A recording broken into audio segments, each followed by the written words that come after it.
জিজ্ঞাসা আপনারা অনেকেই করেন লাইলাতুল কদরের জন্য কি আমল করব, লাইলাতুল কদরের নামাজটা কিভাবে পড়ব। ভালো করে জেনে রাখেন, এই একটা হাদিস নবী করিম সাল্লাল্লাহু আলাইহি ওয়াসাল্লাম বলেছেন, মান কামা লাইলাতুল কদরি ঈমানান ওয়া ইহতিসাবান গুফিরা লাহু মা তাকাদ্দামা মিন যামবি।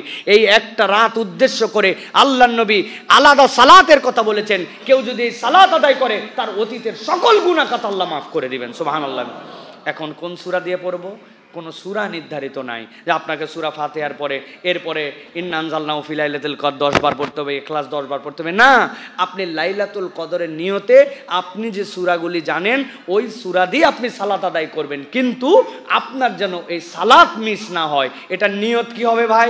নাওয়াইতুয়ান উসাল্লিয়া লিল্লাহি তাআলা রাকাতাই সালাতিল কদরে নাকি ভাই?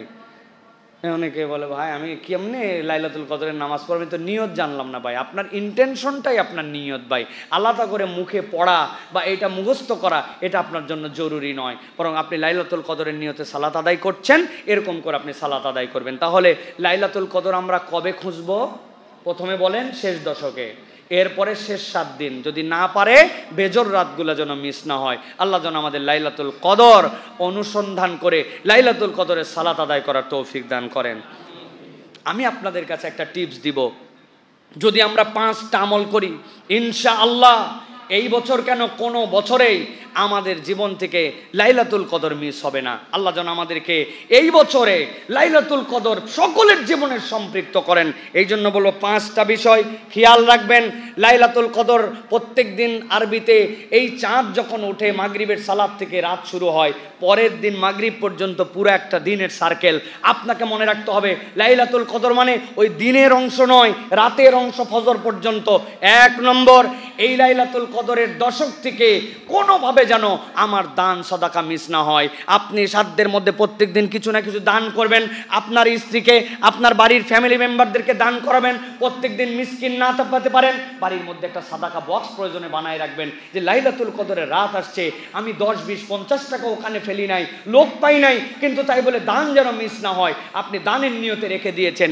এই লাইলাতুল কদরে কোনো ব্যক্তির কোনোভাবে কোনো রাত্রে কোনো দান হবে না, এটা যেন সম্ভব আমাদের মধ্যে থেকে যেন কোনো সময় এরকম যেন না হয়। এটা 1 নম্বর আমল। ইনশাআল্লাহ যদি আমরা এইটা করি, খয়রুম মিন আলফি শাহর, মিনিমাম 84 বছর আপনি যদি ধারাবাহিক নন স্টপ দান করেন, ভালো করে বুঝেন, 84 বছর নন স্টপ দান, 1 সেকেন্ড বন্ধ রাখেন নাই, দান করেই যাচ্ছেন। সেটা যে পরিমাণ আজকে করছেন ওই পরিমাণ 84 বছর ধারাবাহিক করছেন, কোনো ঘুম নাই, কোনো প্রস্রাব নাই, ব্রেক নাই।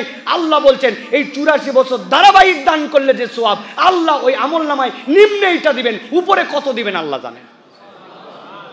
1 নম্বর, তাহলে আমার কোনো রাত্রে দান সাদাকা মিস যাবে না। 2 নম্বরে, প্রত্যেক দিন কমসে কম 4 রাকাত সালাত আদায় করব, কোনোভাবে যেন আমার সালাত মিস না হয়। তারাবি পড়েছি, আমি বিতের পড়েছি, এশা পড়েছি, কিন্তু এইগুলো তো আমার লাইলাতুল কদরের নামাজের নিয়তে নয়। অথবা লাইলাতুল কদরের নিয়তে আমি 2 রাকাত, 4 রাকাত, 6 রাকাত, 8 রাকাত, আরে সাহারিতে কেবল পানি খেয়ে সাহারি খাবো, প্রয়োজনে কিছু না খেলে একটা খেজুর খেয়ে থাকবো, কিন্তু আমার যেন কদরের নিয়তে সালাতটা মিস না হয়। আপনার ওঠার পরে প্রথম টার্গেট হবে এইটা, 2 নম্বর। 3 নম্বরে, প্রত্যেক দিন দরুদ এবং সালাম পাঠ করা।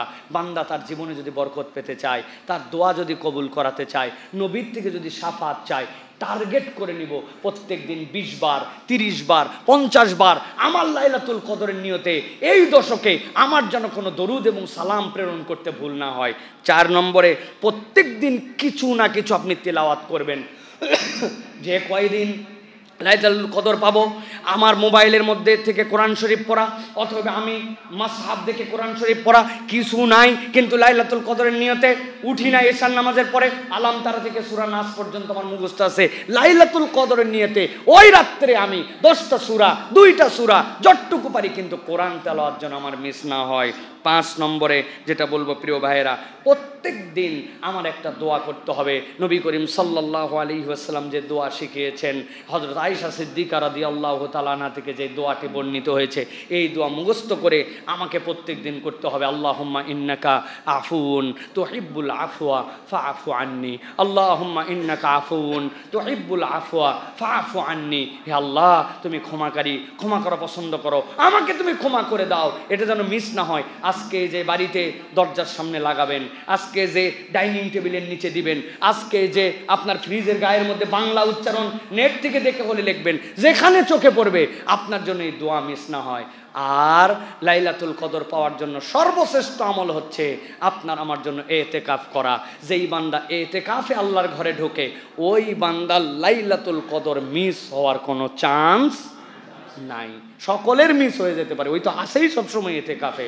অতএব এতেকাফ করার চেষ্টা। সুতরাং আপনাকে বলেছি প্রিয় ভাইরা, প্রত্যেক দিন জান সাদাকা, প্রত্যেক দিন সালাত দরুদ সালাম, প্রত্যেক দিন তেলাওয়াত, প্রতি রাত্রে দোয়া, আর সাধ্যের মধ্যে থাকলে এতেকাফ। ইনশাআল্লাহ এই আমল যদি আমরা করি, আল্লাহ রাব্বুল আলামিন আপনাকে আমাকে লাইলাতুল কদর থেকে বঞ্চিত করবেন না। আল্লাহ দেওয়ার জন্যই এটা দিয়েছেন, শুধু আল্লাহ দেখতে চান আমার বান্দা একটু প্রচেষ্টা করতেছে কিনা। প্রচেষ্টা যদি করি ইনশাআল্লাহ পেয়ে যাব। আল্লাহ যেন আমাদেরকে তৌফিক দান করেন। কেউ যদি রমাদানে লাইলাতুল কদর খুঁজতে চায়, সে যেন রমাদানের শেষ দশকে লাইলাতুল কদর খোঁজে। নবীজি বলছেন, যদি তুমি পারোই না, একদম দুর্বল, ফালা ইয়াগলাবান্না আলা সাবিল বাওয়াকি, সে যেন কখনো শেষ 7 দিন বাদ না দেয়। নবী করিম সাল্লাল্লাহু আলাইহি ওয়াসাল্লাম এরপরে বলছেন, যদি একান্তই না পারে ফালতামিসুহা ফিল আশরিল আওয়াখির ফিল ভিতর, তাহলে শেষ দশকের বেজোর রাতগুলোতে যেন সে মিস না করে। নবীজি এরপরে বললেন, আমাকে লাইলাতুল কদর দেখানো হয়েছিল, এরপর আমাকে ভুলিয়ে দেওয়া হয়েছে। আল্লাহর নবী বললেন শেষ দশক, আল্লাহ নবী বললেন শেষ 7 দিন, আল্লাহ নবী বললেন শেষ বেজোরের রাতগুলি, এরপরে বললেন আমাকে ভুলানো হয়েছে।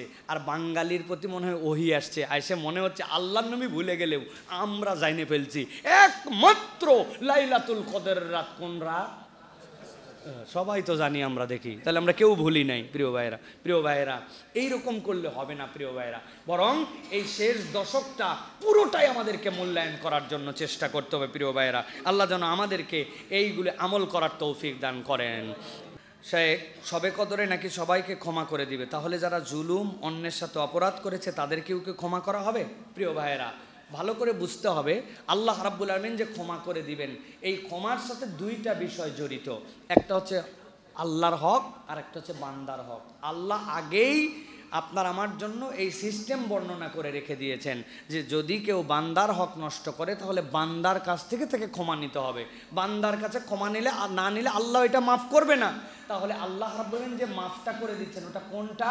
আপনি নামাজে গাফলতি করেছেন, আপনি সিয়ামে গাফলতি করেছেন, আল্লাহর কোনো বিধান লঙ্ঘন করে ফেলেছিলেন, আল্লাহ রাব্বুল আলামিন সেইগুলি মাফ করে দিবেন। কিন্তু বান্দার টাকা পয়সা মাইরে খাইয়ে আপনি দেশ ছেড়ে পালায়া ওই দেশ থেকে আবার ক্যান্টনমেন্টের মাধ্যম দিয়া নানান ধরনের ফুসলানি কাজ করবেন, আর মনে করবেন যে আল্লাহ রাব্বুল আলামিনের কাছে তাহাজ্জুদের সময় উঠে আমি দোয়া করেছি, এবার লাইলাতুল কদরে আল্লাহ আমি যত অন্যায় করেছি সব মাফ করে দাও। মাফ পাওয়া এত সোজা না, হিসাব করে আল্লাহর কাছে যেতে হবে। আল্লাহর হক আল্লাহ ক্ষমা করে দিবেন, বান্দার হক বান্দার কাছে ক্ষমা চেয়ে তারপরে আপনাকে মাফ নিতে হবে। আল্লাহ আমাদেরকে বোঝার তৌফিক দান করেন। আল্লাহ আমাদেরকে টাউট মুসলমান হওয়া থেকে হেফাজত করেন। আমাদের অনেক টাউট মুসলমান আছে যারা এই চিন্তা করছে প্যাকেজ পেয়ে গেছি, আল্লাহ সব মাফ করে দিয়ে, যাইয়ে দেখেন বাটাম কি পরিমাণ হয়।